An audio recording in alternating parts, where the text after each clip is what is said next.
नमस्कार विद्यार्थियों, स्वागत है आपका हमारे YouTube channel online classes bye SLZ। आज की जो हमारी क्लास है वह है गणित कार्यपुस्तिका कक्षा 5 के अंतर्गत कार्यपत्रक 52।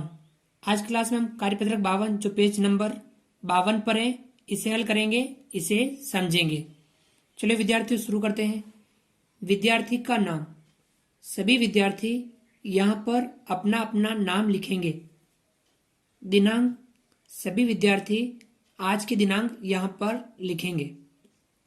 इस कार्यपत्रक 52 के अंतर्गत अधिगम क्षेत्र मापन की समझ, जिसमें लंबाई मापन जो हमारा टॉपिक चल रहा था, इसके अंतर्गत अधिगम बिंदु हैं लंबाई मापन की मानक इकाइयों के दैनिक जीवन में अनुप्रयोग की समझ बना पाना। हम लंबाई मापन की मानक इकाइयों के दैनिक जीवन में अनुप्रयोग की समझ बना पाना, इसके बारे में समझेंगे, इसके बारे में अध्ययन करेंगे। चलिए शुरू करते हैं और सीखते हैं लंबाई मापन की मानक इकाइयों के दैनिक जीवन में अनुप्रयोग की समझ बना पाना। सवाल नंबर पहला हल कीजिए, जिसमें पहला सवाल है, मनीष ने एक दिन में कुल 60 किलोमीटर 500 मीटर पैदल यात्रा की तथा सीमा ने 46 किलोमीटर 800 मीटर की पैदल यात्रा की। बताइए मनीष ने सीमा से कितनी अधिक यात्रा की। इस प्रकार के सवालों में हमें सवाल को ध्यानपूर्वक पढ़ना होता है और उसे समझना होता है। उसके बाद आप हल करने की तरफ बढ़े। मनीष ने एक दिन में कुल 60 किलोमीटर 500 मीटर पैदल यात्रा की और सीमा ने 46 किलोमीटर 800 मीटर की पैदल यात्रा की। हमें पूछ रहा है मनीष ने सीमा से कितनी अधिक यात्रा की। अब बताओ, इससे पता चल रहा है कि मनीष ने अधिक यात्रा की, लेकिन कितनी अधिक यात्रा की। उसके लिए हमें जो मनीष ने यात्रा की उसमें से सीमा ने जितनी यात्रा की वह घटा देंगे, तो मनीष ने सीमा से कितनी अधिक यात्रा की वह हमें प्राप्त हो जाएगा। चलिए हम घटाते हैं। किलोमीटर और मीटर दो इकाई है हमारे पास, तो हम यहाँ लिखेंगे किलोमीटर और इधर लिखेंगे हम मीटर। किलोमीटर और मीटर लिखेंगे। मनीष ने यात्रा कितनी की? 60 किलोमीटर 500 मीटर, तो हम लिखेंगे 60 किलोमीटर 500 मीटर। ये हमने लिख दिया। सीमा ने यात्रा की 46 किलोमीटर 800 मीटर। 46 किलोमीटर 800 मीटर हम यहाँ लिख देंगे।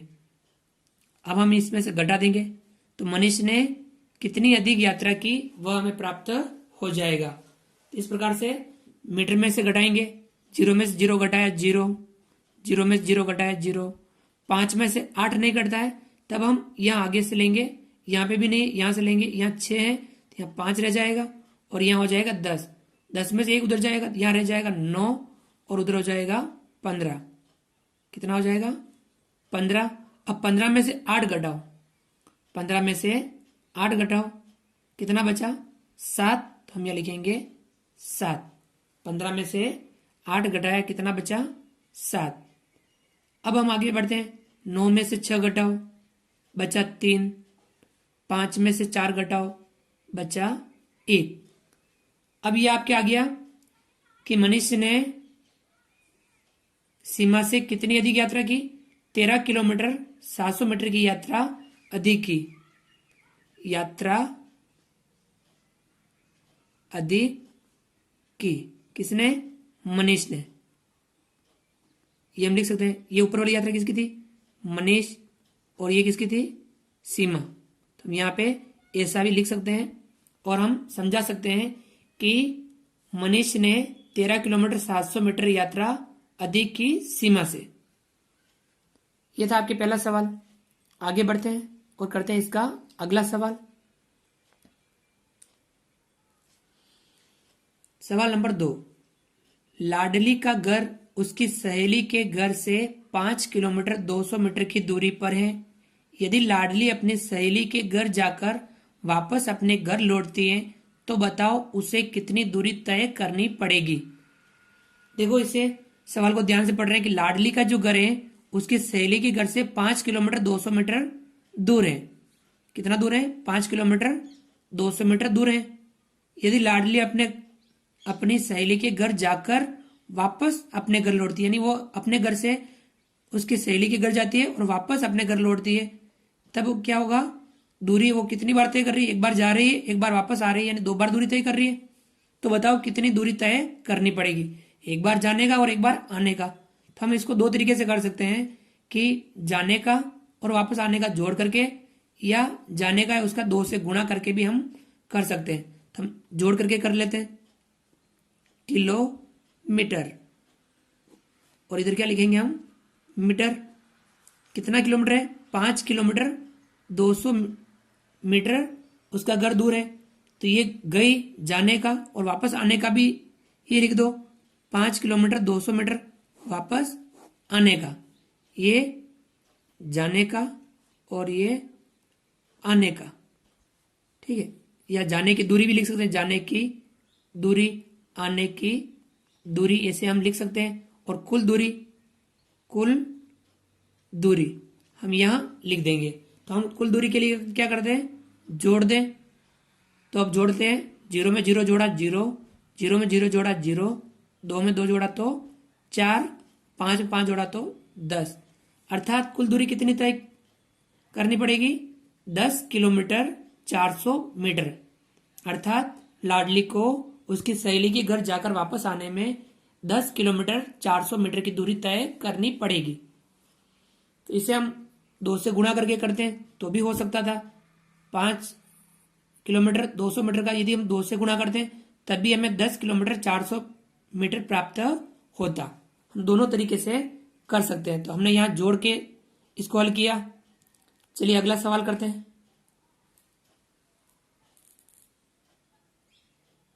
सवाल नंबर 3, निखिल को 1200 किलोमीटर दूर मुंबई जाना है। वह प्रतिदिन 300 किलोमीटर गाड़ी चलाता है, तो वह मुंबई कितने दिनों में पहुंचेगा? अब सवाल ध्यान से समझें। निखिल को 1200 यानी 1200 किलोमीटर दूर मुंबई जाना है। वह प्रतिदिन 300 किलोमीटर गाड़ी चलाता है। प्रतिदिन कितनी गाड़ी चलाता है?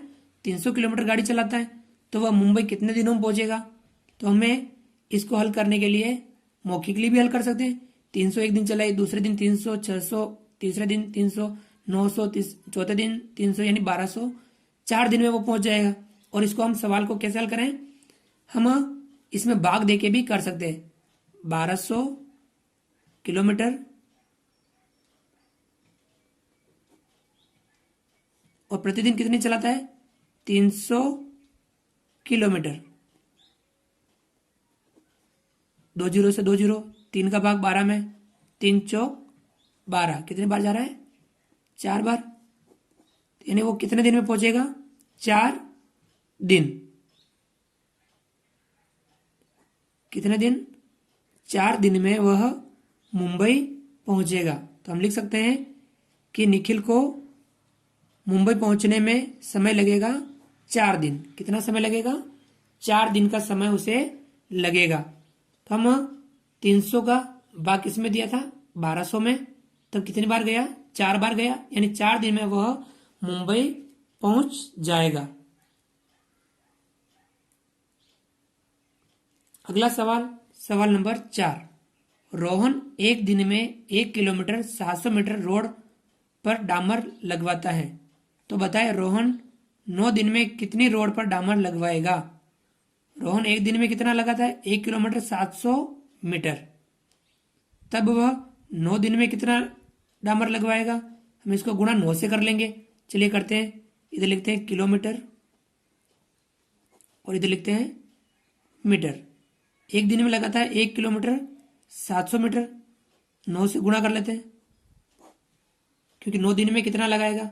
9 का गुणा 0 से करेंगे तो 0, 9 का गुणा 0 से करेंगे 0, 9 का गुणा 7 से करें 9 सत्ते 63, 63 का 3 हासिल लगा 6, 63 का 3 हासिल लगा 6, 9 एकम 9, 9 एकम 9, 9 में 6 जोड़ो, 9 में 6 जोड़ा कितना हो गया? 9 और 6 15। तो हम ये लिख देते हैं 15। अर्थात 9 दिन में कितना डामर लगवाएगा? 15 किलोमीटर 300 मीटर डांबर 9 दिन में लगवाएगा। इस प्रकार से हमने सवाल नंबर 4 को हल किया। तो विद्यार्थियों, आप भी इस प्रकार के सवालों को समझते हुए हल करने का पूरा प्रयास कीजिए। कार्यपत्रक को आप हल कीजिए। विद्यार्थियों, आप हमारे इस वीडियो को लाइक कीजिए। यदि आपने अभी तक हमारे इस YouTube channel online classes by S L Jat को सब्सक्राइब नहीं किया है तो प्लीज नीचे दिए गए लाल सब्सक्राइब के बटन को दबा करके हमारे इस YouTube channel online classes by S L Jat को सब्सक्राइब कीजिए। बेल आइकन ऑल नोटिफिकेशन के लिए दबाइए ताकि आप तक हमारे लेटेस्ट वीडियो सबसे पहले पहुंच पाए। हमारे वीडियो अधिक से अधिक विद्यार्थियों तक शेयर जरूर कीजिए। मिलते हैं अगली क्लास में नए वीडियो नए कंटेंट के साथ में। तब तक के लिए थैंक यू, धन्यवाद। जय हिंद, जय भारत। आपका दिन शुभ रहे।